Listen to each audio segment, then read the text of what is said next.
Kristīne, thank you for being here. Kristīne, you've been here with us singing Cho-Cho-San in Madame Butterfly. You've been here singing Tosca. Yes. And now you're back with more Puccini.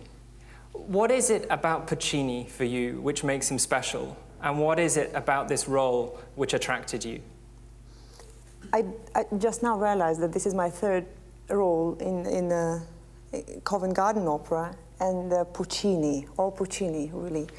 Which, I mean, it's not a surprise for me because I'm really in love with this composer, and this is my favorite composer, so I have to be really honest with everybody. I am very emotional type.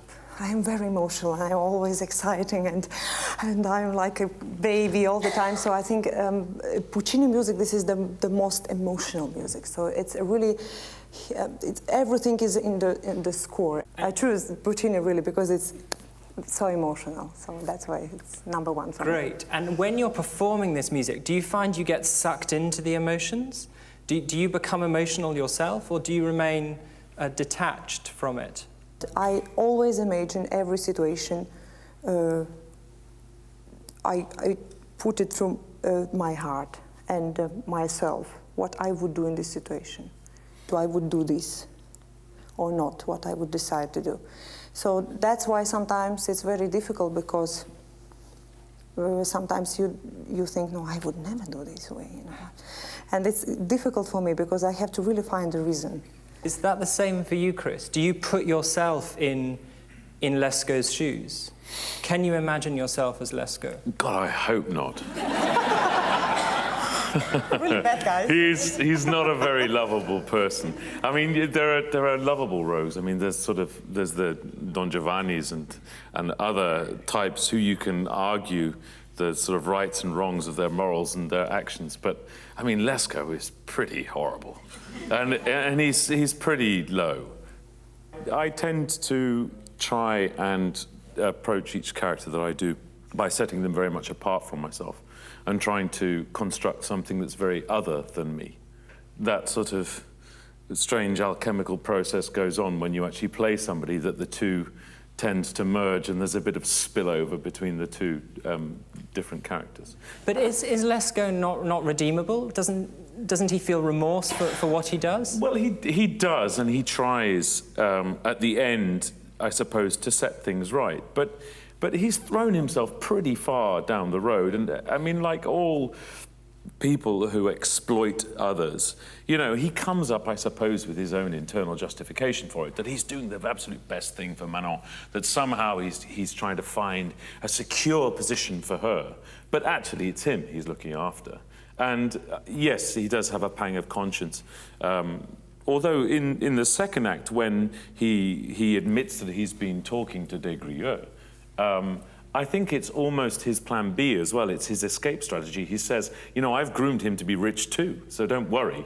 You know, you can go back to Grieux when I've made him rich, which of course means that there's money for him as well. And I suppose it's only in the third act when he does something, well, it's not exactly selfless, I suppose, but he does then try to get Manon out of the situation. He does try and solve it all, which of course he does really well, and it's very successful.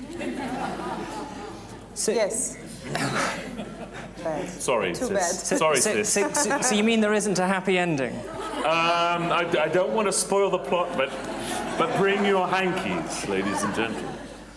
So is this a story about an innocent girl who is corrupted by an irredeemable lecher?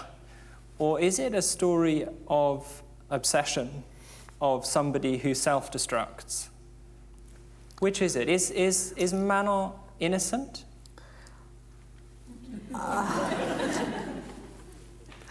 But I think about Manon that this is that, first of all, we cannot forget that she's a really young girl.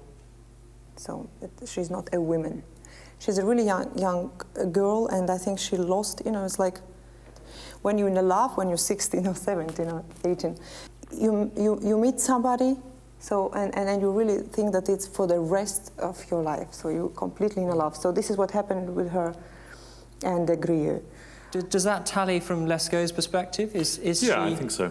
responsible for her own fate?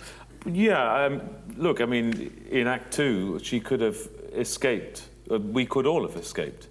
But she goes back for the jewels and gets caught. And whether that's a little bit of me or a little bit of her is difficult to say. I don't think she's entirely innocent, no. And I think the apple doesn't fall far from the tree. We're part of the same family, and so, you know, I think Lescaut is older, and perhaps he's honed his avarice a little more keenly than she has. But she's followed the cash too, and she's been naive, yes, but I don't think entirely innocent. So it's really in the shared family genes. Something in there, yeah. No, she lost her way. But love will out in the end. She I mean, lost her way. although, to be honest, it's Grieux who follows her, not the other way around. So he's like the lost sheep following her. Throughout the piece, for me, he's the sort of pure one, the totally pure one. She knows what she wants, and she's very intelligent. Or, you know, probably the whole family is a little bit funny. Yeah, exactly. So let's talk then about their music. What's this music like to sing? How does it compare to Cho-Cho-San? How does it compare to Tosca? So somehow singing Mimi, Butterfly is something completely special, of course, and this is the more hard role, I think, by Puccini, because you really feel sorry for her, even I think more than for Mimi. Manon is not a serious. She's not very deep, let's say. So she's. So she's flighty. For me, yeah. I unfortunately don't feel very pity for her at the end. Cast your minds forward to the first night or one of the performances. How will you prepare? How will you get yourself on the day into the right frame of mind, the right physical condition to perform to the best of your ability? No alcohol.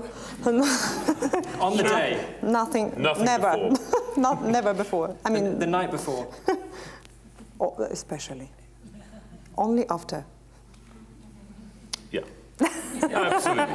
No, it's true. When you have... You have to be disciplined about these things. Already. And do you run through the role yourself on the day, or do you go for a walk up a mountain? You know, do you need to immerse yourself in the world freshly?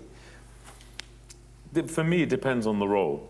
For Lescaut, I think by the time we get to performances, I won't really need to go back through it in great detail myself with the score. But generally, I like, especially before premieres, I like to go sort of completely back to square one and really look back at the music and the markings in the music and every single bar, just that I've got, you know, I sort of have like a, you know, I double check everything, go back over it and put another control on it, just to make sure that there's not something that in the process of rehearsing it I've sort of completely forgotten about.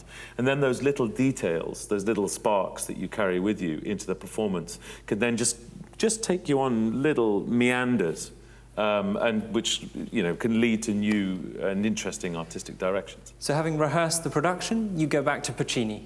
Absolutely. Well, yeah, you have to. Yeah. I mean, that's where it begins and ends. Chris Maltman, Kristīne Opolais, thank you so much for spending time with us this evening.